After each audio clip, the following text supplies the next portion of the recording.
Listen, I like spending time with you, Oh, yeah, me too. but I think we should talk. Totally, talking with you is the best. I think we should stop seeing each other. No, I like you. I really do.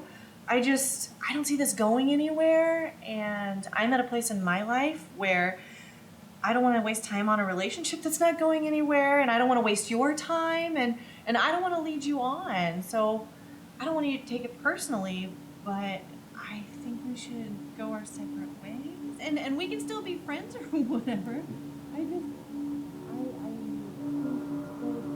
you, and it's not either, you know, it's just life, and that's okay, you know? But you don't think, and you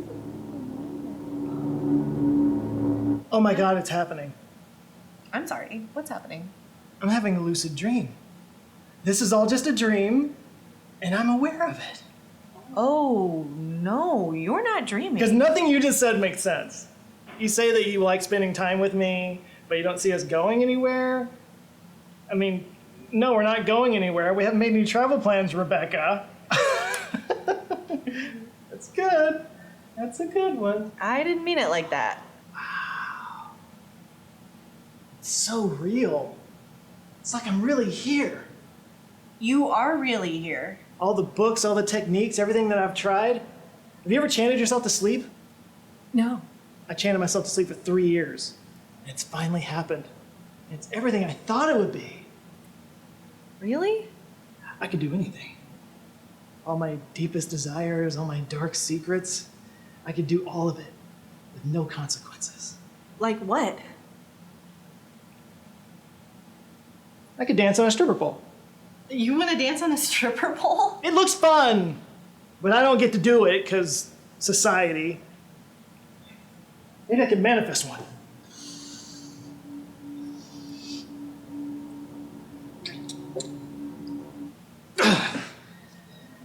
Does not work like that. Maybe you should sit down.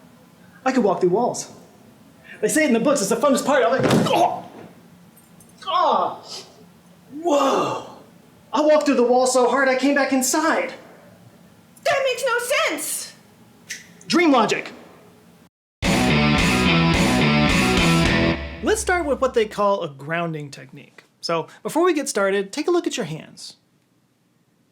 How many fingers do you have? Can you count them all left to right? Now take a deep breath. In, out.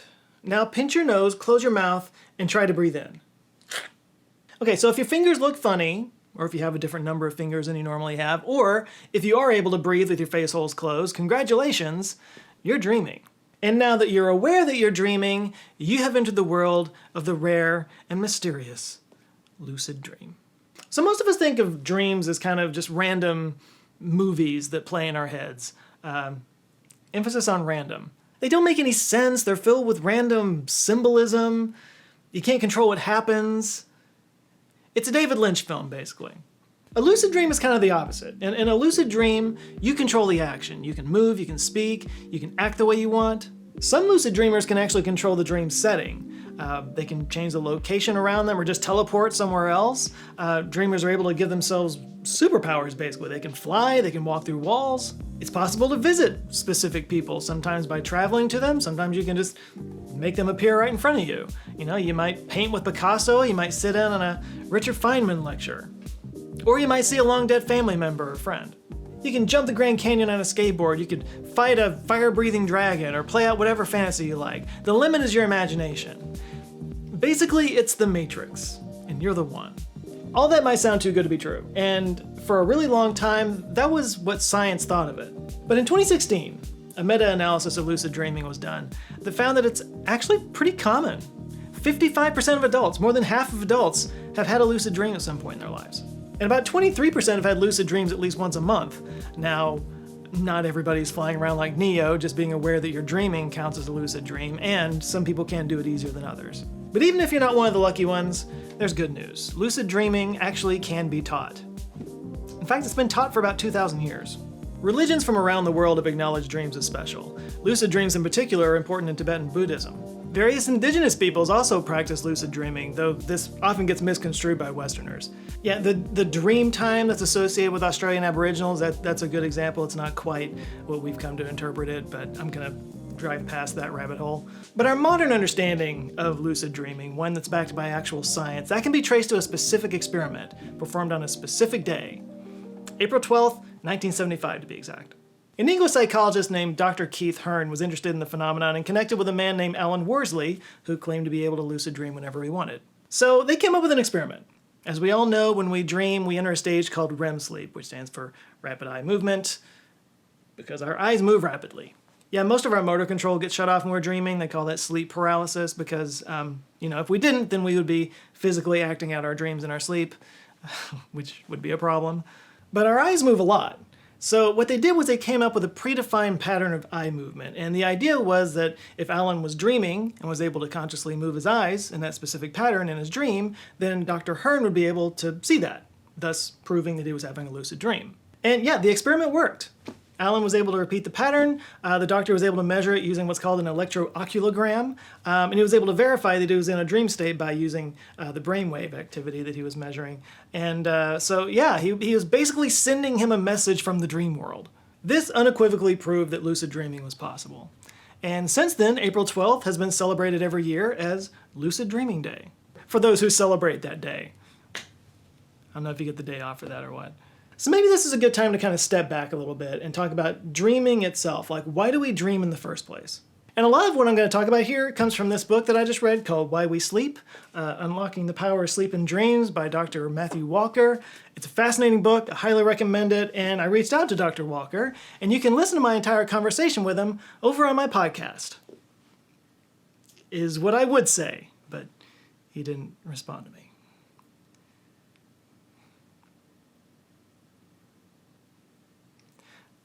I'm okay. So, Professor Walker, I know you're really busy and everything, but if you ever really did want to go on my podcast, I think it would be a lot of fun. I've got a million questions I want to ask you because I really thought your book was fascinating, and I'll bring cookies if that's what it takes. Just saying. Anyway, according to his book, he suggests that dreams help with problem solving, especially processing emotional traumas. The idea being that if you can remove the emotions from the actual memories, and attach them to more imaginary and ridiculous scenarios, it kind of gives us the ability to work through those emotions without being re-traumatized by the memory. And according to some of the studies that he talks about in this book, some people who don't get enough REM sleep can actually have a higher potential for PTSD for that very reason. Dreams also help with processing information, essentially playing over what you might have been studying or reading, or games that you might have been playing. There are hundreds of studies showing that if you study something and then sleep on it, you actually do better at tests than if you just cram for it all night. In fact, some parts of our brain are more active during sleep than they are when we're awake. Anyway, the point is your brain's actually doing a lot of heavy lifting when you're asleep, so imagine being able to take control of that process. That's the potential of lucid dreaming. Okay, so how do you actually do this? That's the big question here, right? Well, there's a lot of books on the subject, a lot of YouTube channels actually, but they all seem to agree that the first step is journaling your dreams. Just keep a notebook on your bedside table, and then the first thing when you wake up, just write down whatever you were dreaming in as great a detail as you can. And do it fast, because we tend to forget our dreams within about 10 minutes of waking. Like I said before, dreams kind of bypass the memory centers, so our brains don't really hold on to the memories of those dreams for very long. But writing them down does kind of commit those dreams to memory, like almost by brute force. And it's thought that this kind of primes your brain to pay attention to the dreams. It kind of sends a signal that they're important. You're basically training your brain to recognize a dream when it's happening, which is what you have to be able to do if you're going to lucid dream.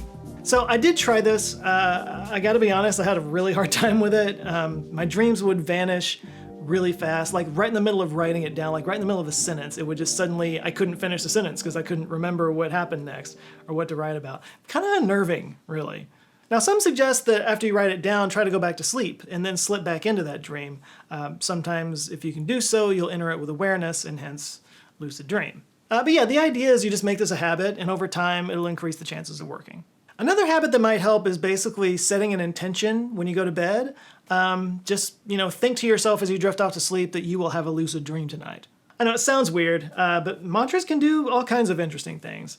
According to the book A Field Guide to Lucid Dreaming, they said this, quote, "You may find simply knowing lucid dreaming is possible is all you need to do it. If not, try setting an intention. Tell yourself you will control your next dream, and you might be right." Okay, so another weird habit that they suggest you get into is what they call reality checks. This is basically what we were doing at the beginning of this video. This is simply checking in with yourself throughout the day to make sure that you're actually awake. This isn't one of those like as you're falling asleep kind of things. This is something you do during the day just as you're going through your daily life. Some common methods include focusing on your hands, pushing a solid object to see if your finger goes through it, trying to read, checking the display on a digital watch, flipping a light switch, looking in a mirror, pinching your nose and trying to breathe through it, and checking the behavior of an object or a totem that you keep with you in waking life.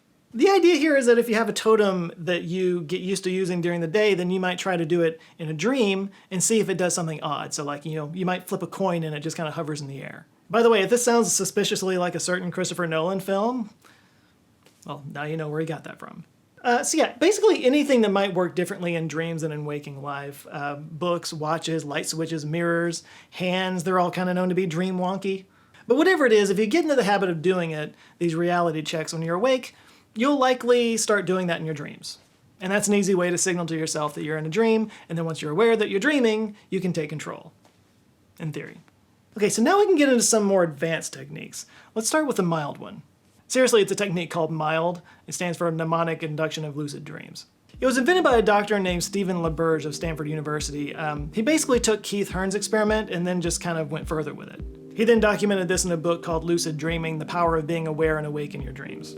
He basically takes those techniques that I just talked about, the dream journaling, reality checks, and he adds to those affirmations throughout the day, just kind of repeating to yourself throughout the day, when I sleep, I will lucid dream. Again, mantras. They weirdly work. But then he suggests when you go to bed to again, make an intention, but this time actually pick a place or a situation that you want to dream in. Visualize it. Imagine walking through it. Imagine being awake in the dream, and then repeat your affirmation in your head as you drift off to sleep. You know, it's kind of like counting sheep or any other kind of sleep-related mantra that you might repeat as you try to go to sleep. And I guess the idea is that it will kind of seep itself into your subconscious, and then that makes the magic happen. Now, another technique that was talked about by LaBerge is called spinning. So you don't do this before sleep. That would be difficult if you're laying in bed.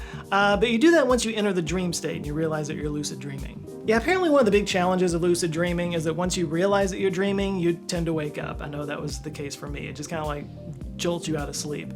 But spinning can seem to sort of help stabilize the dream so you won't wake up immediately. Concentrating on an object in the dream can also help, so can imagining that what you're seeing is in the real world. And a recent study found that this last technique is most effective, but really all three can help you to stay in the dream. So basically, first you got to recognize, then you got to stabilize. So there's two more techniques to talk about. These are a bit more involved though. There's a trick called Wake Back to Bed, or WBTB, which is a terrible acronym because it takes more syllables to say than the actual phrase. But Wake Back to Bed leverages the timing of REM sleep to make lucid dreaming more likely. Basically, you set an alarm to wake yourself up at the time when you're most likely to be in REM sleep. This is usually toward the end of your sleep cycle, 5 or 6 hours after falling asleep. So basically, like if you go to bed at midnight, maybe set an alarm for 5 or 6, which sucks, I know. But don't worry, you're not going to stay awake. The idea is that you wake up, record any dream you might be having, do your basic dream stuff, reality checks, affirmations, whatnot, and then do dream visualizations as you go back to sleep. You're basically doing all the things that you normally do when you fall asleep and trying to lucid dream, but you do it right in the middle of your dream sleep stage, so you're more likely to do it. It might be more difficult though if you're the type of person that can't go right back to sleep though, which I'm one of those people. And last but not least is a trick called Wake-Induced Lucid Dream, or WILD, and it very much lives up to its name. That's because with WILD, you go straight into a lucid dream while you're awake. That's the wake-induced part. Yeah, I'm pretty sure a dream when you're awake is just hallucinating. Of course, you don't stay awake. It's weird. Yeah, so I mentioned the whole sleep paralysis thing earlier. This kind of leverages the sleep paralysis state to initiate a lucid dream. And again, this is not something everybody can do, but the trick is to get comfortable. And then as you drift towards sleep, one of the things that I read was to sort of focus on the colors and the shapes that you might see, moving across the back of your eyelids. You probably experienced that before. And then once you enter that state of sleep paralysis, which is kind of like right on the verge of sleep and wakefulness, you can kind of use that to sort of project out of your body and into a dream world, which That sounds like astral projection, doesn't it? Is this all astral projection is? I really went through a phase when I was young where I was fascinated and obsessed with astral projection. I would lay there and just like concentrate so hard to try to astral project. I read books on it. I was all about it. Never could do it. But I'm starting to think that this explains astral projection. Anyway, just word of warning, this is not for newbies. Being awake in a sleep paralysis state is pretty unsettling. You often hallucinate that there are other people in the room or other entities in the room. Again, this has been used to explain all kinds of things like ghosts, alien abductions, all kinds of crazy stuff. But I did try it for this video. I tried all of them, actually. And I didn't exactly have the full-on, like, lucid dreaming experience. There were a few times when I did realize that I was dreaming, but I still didn't seem to have any control over it. It was more like watching a movie where I was a bit more detached from what was going on. I was just kind of watching it happen, but I couldn't control it. But I was aware the whole time that it was a dream, if that makes any sense. But yeah, apparently some people can do this really easily. Other people can't ever do it at all. It kind of makes me think of those magic eye posters from back in the day where you would look at the thing and uncross your eyes and you would see something in 3D. I could never do those, ever. It is a lot of work though, and it's a lot of like forming new habits, which I'm not very good at. But there were a few things that I found to be really helpful. For one thing, it just kind of helped me fall asleep.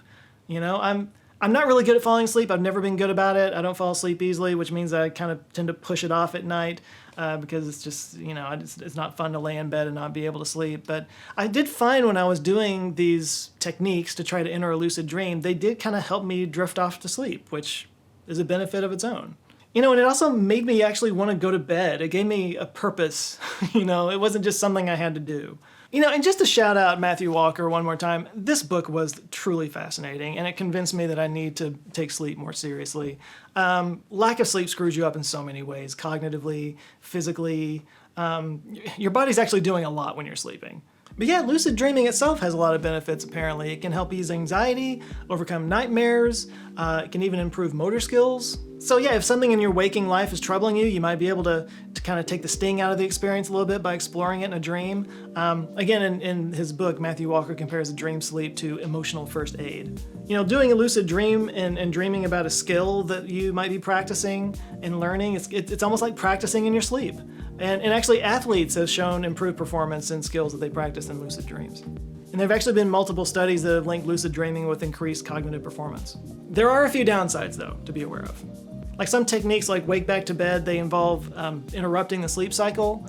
There's no guarantee that you or I will be able to fall asleep again after our alarm goes off, and this can actually put you into a sleep deficit over time, which kind of defeats the whole point. They also think that it's possible that lucid dreaming could kind of screw with the brain's natural REM sleep wave patterns, so you might not get the full benefit that REM sleep would naturally provide. Most worryingly, there have been some studies that have linked lucid dreaming to psychosis. Some mental health experts have suggested that the self-awareness you experience in a lucid dream is somewhat similar to a dissociative state.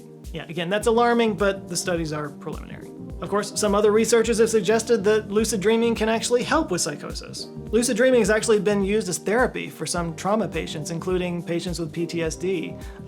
Some have felt that they can kind of change how they feel about past traumatic events by controlling their nightmares. But I would say if you are prone to psychosis, you probably should talk to a mental health professional before you get serious about lucid dreaming. The practice has been known to increase derealization and depersonalization. Derealization is when you feel like your surroundings are unreal, and depersonalization is when you feel disconnected from your body. Which, you know, for some of us, a little bit of that can be a good thing. It's like a form of mindfulness therapy. You know, it lets you detach yourself from troubling thoughts and memories and feelings, so that then you can just kind of deal with them logically. It does become a problem, though, if you get to the point where you don't know if you're awake or asleep. So, anyway, fair warning. So I guess with all that, I'm just going to toss it off to you guys. Have you had any experiences with lucid dreams? Any tips that might help other people? Any crazy experiences? Are you lucid dreaming right now? Let me know in the comments. And by the way, if you want to take a deeper dive on lucid dreaming, a buddy of mine, Zach Hiley, did a whole series on it a while back, including a step-by-step guide, which you can watch exclusively on Nebula. So he goes deep down the rabbit hole and was way more successful at it than I was. He actually detailed every single part of it, so you can try it for yourself. Plus, you can watch his other videos in that series over on Nebula too. And Zach is just one of hundreds of kick-ass creators that you can find over at Nebula. You know, it's a platform that we're building together where we upload our content ad-free, we upload it earlier than everywhere else, and we feature exclusive content that you can't find anywhere else. Content like my own Mysteries of the Human Body series, which doesn't go into lucid dreaming, but it does cover weird medical anomalies, human oddities, incurable and unexplained diseases, and all those weird ways our bodies keep us on our toes. Signing up for Nebula is a great way to support this channel, but it also supports hundreds of other great creators because it's a place where we can do the kind of content that we believe in. We don't have to cater to any algorithm or monetization restrictions. And in return, you get mountains of great content, including Nebula classes, where you can learn everything from graphic design and music production to business essentials, legal advice, even backpacking and camping. And if you click the link below, you can get all of this for 40% off the annual price, which comes out to about $250 a month. Oh, and did I mention that I'm now uploading my videos on Nebula a week early?